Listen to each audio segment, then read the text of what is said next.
Hello students, last example discuss करेंगे हम। Example number 10 क्या कह रहा है? Verify that the function y equals to this one is a solution of differential equation this. ठीक है, तो ध्यान देना मेरी बात पर। सबसे पहले तो ये वेरीफाई करना, तो पहले वेरीफाई कर लेते हैं ना, उसके बाद आगे की वो जो है पॉइंट वो आगे पढ़ेंगे। गिवन इक्वेशन क्या है? y equals to k e की power x minus one, differentiate with respect to x,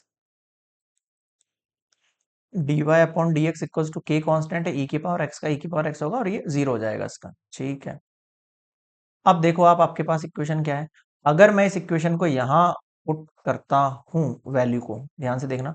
अगर ये इक्वेशन वन है और मेरे पास dy बाय डी एक्स की वैल्यू मैं पुट करता हूं, मैं इस वैल्यू को, तो देखो dy by d x equals to क्या है? y प्लस वन है। अगर मैं ये वैल्यू यहां पुट करूं तो K e X equals to Y plus one.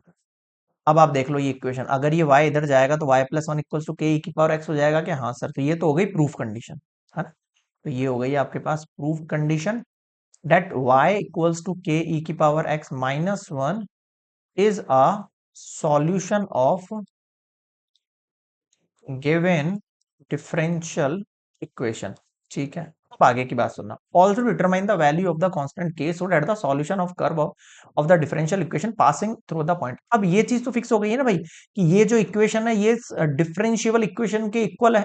इसका मतलब अगर ये, अगर कोई पॉइंट या कोई जो पॉइंट है कर्व के, वो अगर इस सॉल्यूशन के लिए, मतलब इसके लिए सॉल्यूशन का काम कर रहे हैं, तो वो इस लाइन के लिए भी सॉल्यूशन का काम करेंगे। समझ में आ रहा है क्या कहना चाह रहा हूं मैं आपको? ठीक है, सो हम लिख सकते हैं यहां पर 0 1 पॉइंट